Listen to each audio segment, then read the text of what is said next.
Hello dear student, welcome to my channel Arup study সেন্টারে তোমাদের প্রত্যেক ছাত্রছাত্রীকে স্বাগত। তো দেখো, মাধ্যমিক স্টেট এক্সামিনেশান 2025 তোমাদের যে আজকে আমাদের স্কুলের ভূগোল বিষয়ে অর্থাৎ জিওগ্রাফি যে সাবজেক্টটির পরীক্ষা হলো, তো এটি শেষ পরীক্ষা ছিল। তো সেই কোশ্চেন পেপারটি আমি তোমাদের কাছে নিয়ে এসেছি, উত্তর সহ তোমরা দেখে মিলিয়ে নাও ভালো করে। তো 7 দিনে আমি 7টি বিষয়ের তোমাদের উত্তর সমেত কোশ্চেন আমি এই ভিডিওর মাধ্যমে আমার চ্যানেলে দিয়েছি। তো তোমরা এটি থেকে কতগুলি উপকৃত হয়েছো, কোশ্চেন কমেন্ট পেয়েছো কেমন, অবশ্যই কমেন্ট করে জানাবে।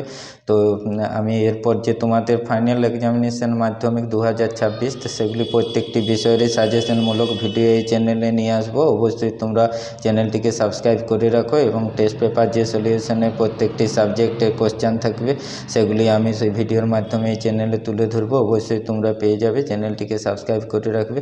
তো দেখো, যে আমাদের জিওগ্রাফি বিষয়ের কোশ্চেন পত্রটি আমি নিয়ে এসেছি, সেটিতে আমি উত্তরগুলি তোমাদের প্রশ্ন সহ দেখিয়ে দিচ্ছি, ভালো করে তোমরা তৈরি হয়ে যাও।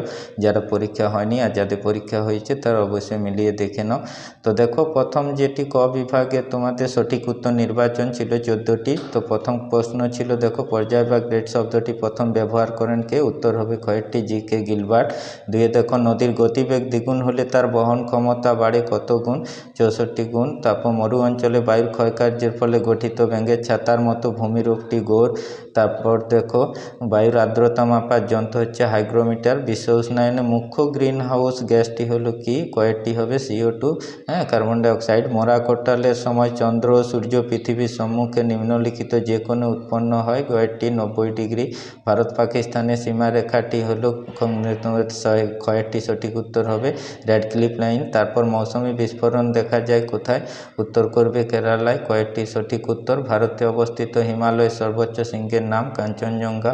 10টি দেখো, ম্যানগ্রোভ অরণ্যের প্রধান বৃক্ষ হলো সুন্দরী গাছ। ভারতে রুড় কাকে বলা হয়? দুর্গাপুরকে। তারপর দেখো, ভারত থেকে বল উইল পোকার আক্রমণ ঘটে তুলা গাছে, কেমন? তো এটি MCQর প্রথম পেজে। তারপর দেখো, দ্বিতীয় পেজে যে MCQগুলি আছে সেগুলি আমি দেখিয়ে দিচ্ছি, সম্পূর্ণ সিলেবাস ভিত্তিক যেহেতু কোশ্চেনটি, তোমরা যাদের পরীক্ষা এখনও হয়নি তো অবশ্যই এগুলি থেকে কমন পেয়ে যাবে। ভারতের খনিজ ভাণ্ডার হলো, দেখো, 13 দাগেরটা ছোটনাগপুর মালভূমি, কেমন? তারপর ল্যান্ডফিল থেকে উৎপন্ন গ্যাস মিথেন গ্যাস, কয়েকটি সঠিক উত্তর। এবার দেখো, শুদ্ধ অশুদ্ধ 6 আছে তোমাদের।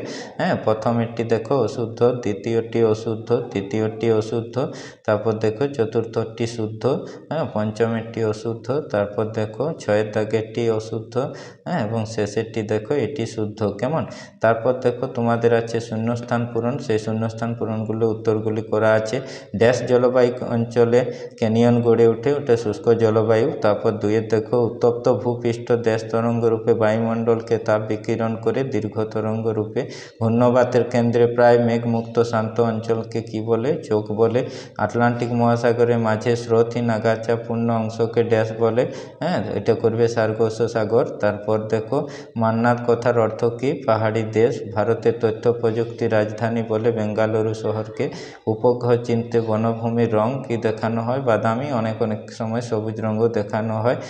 তারপর দেখো, যে তোমাদের MCQ-মূলক কোশ্চেন 6টি আছে এই প্রশ্নপত্রে, ভালো করে দেখে নাও। কোন বহির্জাত শক্তিটি ভূমিরূপ পরিবর্তনে সর্বাধিক ভূমিকা নেয়? নদী। তারপর দেখো, 2 দাগে, সম্পৃক্ত বায়ুর আপেক্ষিক আর্দ্রতা 100%। বায়ুমণ্ডলে গ্যাসীয় উপাদানগুলির মধ্যে কোন গ্যাসের পরিমাণ সর্বাধিক? নাইট্রোজেন। কোন স্থানে সর্বোচ্চ ও সর্বনিম্ন উষ্ণতার পার্থক্যকে কি বলে? এটা উষ্ণতার প্রসারণ। সিজিকি অবস্থানে কোন জোয়ার হয়? ভরা জোয়ার। শেষ কোশ্চেন দেখো, ভারতের কোন রাজ্যে বনভূমির পরিমাণ সব থেকে বেশি? মধ্যপ্রদেশ। তারপর দেখো, আর আছে এখানে তোমাদের 7 দাগে MCQ কোশ্চেন, রেটুন কি? রেটুন আখ ও অন্যান্য ফসলের গোড়া থেকে যে নতুন করে অঙ্কুরিত হয়ে পুনরায় ফসল উৎপাদন করার পদ্ধতিকে রেটুন বলে, ভালো করে লিখবে। ভারতের জরিপ করা সংস্থার প্রধান কার্যালয় কোথায় অবস্থিত? দেরাদুন, উত্তরাখণ্ডে। তারপর দেখো, ডান বাম স্তম্ভ তোমাদের আছে, ভালো করে এগুলো মিলিয়ে দেখে নাও। অবশ্যই চ্যানেলটিকে সাবস্ক্রাইব করে রাখবে, গুরুত্বপূর্ণ ভিডিও এবার তোমরা ফাইনাল পরীক্ষার জন্য সাজেশনমূলক এই চ্যানেলে পেয়ে যাবে। যাবে। টেস্ট পেপার সলিউশনের সমস্ত বিষয়ের কোশ্চেনের উত্তর তোমরা পেয়ে যাবে এই চ্যানেল থেকে। অবশ্যই ভিডিও কমেন্ট করে জানাবে তোমাদের পরীক্ষা কেমন হয়েছে। এই কোশ্চেনগুলি আমার পেয়ে তারপর দেখো ডান বাম স্তম্ভ খাদার, এটি উত্তর হবে নবীন পলিমাটি অঞ্চল। যোগ জলপ্রপাত ঘরটি করবে সরাবতী নদী। জেড বাই ক ঊর্ধ্ব ট্রপোস্ফিয়ার। তারপর রোডোডেনড্রন ক্ষয়টি আলপীয় উদ্ভিদ। কেমন? এবার দেখো যে তোমাদের 2×6 অর্থাৎ 12 নাম্বার আছে 6টি প্রশ্নে, সেগুলি আমি উত্তরগুলি 2 নাম্বারে করেন। তোমরা তৈরি হয়ে গেছো, অবশ্যই এগুলি থেকে কমন পেয়ে যাবে। গুরুত্বপূর্ণ প্রশ্নগুলি তোমরা দেখে নাও। একের দাগে বাঘশুণ্ড কি আছে, ভেন্টিফ্যাক্টর কাকে বলে, তাপে বৈপরীত্য কোথায় কখন ঘটে, প্রতিযোগ সংযোগ কাকে, বর্জ্য ব্যবস্থাপনার সংজ্ঞা, কম্পোস্টিং বলতে কি বুঝো, লবণাক্ত মৃত্তিকা ভারতে কোন কোন অঞ্চলে দেখা যায়, মৌসুমি বিস্ফোরণ বলতে কি বুঝো। তারপর দেখো শিপিং লেন কাকে বলে, আউটসোর্সিং কি, উপগ্রহ চিত্র বলতে কি বুঝো, কালার ব্যান্ড কি। এগুলি হচ্ছে 2 নম্বরের কোশ্চেন। এবার দেখো 3 নম্বরে যে 3×4 12 আছে, এগুলি গুরুত্বপূর্ণ কোশ্চেনগুলি আমি দেখিয়ে দিচ্ছি, প্রত্যেকটি তোমরা ভালো করে দেখে নাও।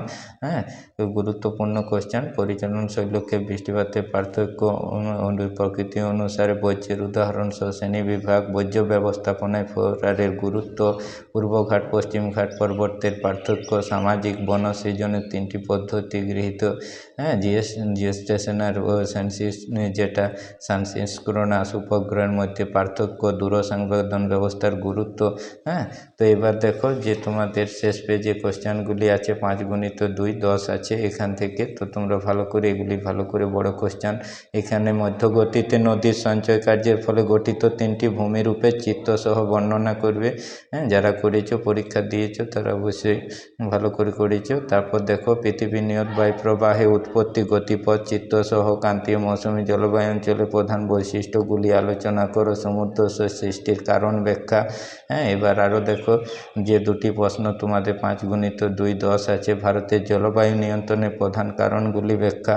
চা চাষের অনুকূল পরিবেশ দিয়েছে, প্রাকৃতিক পরিবেশ। পূর্ব ভারতের লৌহ ইস্পাত শিল্প কেন্দ্রীভবনের কারণ। ভারতের জনসংখ্যার অসম বন্টনের 5টি প্রধান কারণ। কেমন? তো এই কোশ্চেনটি তোমরা পেয়ে গেলে। এবার 10 যে তোমাদের প্রতীক নাম সহ চিহ্নিত করে মানচিত্র করতে হবে। মানচিত্র দেবে তোমরাকে ভালো করে। এই মানচিত্রগুলির যে গুরুত্বপূর্ণ দেওয়া আছে প্রশ্নগুলি, এগুলি তোমরা দেখে নাও, দিয়ে মানচিত্রটি তৈরি করে নেবে, তাহলেই তোমরা এগুলি থেকে কমন পেয়ে যাবে। তো এই ছিল আজকে আমাদের জিওগ্রাফি অর্থাৎ ভূগোল বিষয়ের যে প্রশ্নপত্র, সেটি আমি তোমাদের সামনে তুলে ধরলাম। অবশ্যই ভিডিওটি ভালো লাগলে একটি লাইক দিও, বন্ধুদের মধ্যে শেয়ার করে দেবে।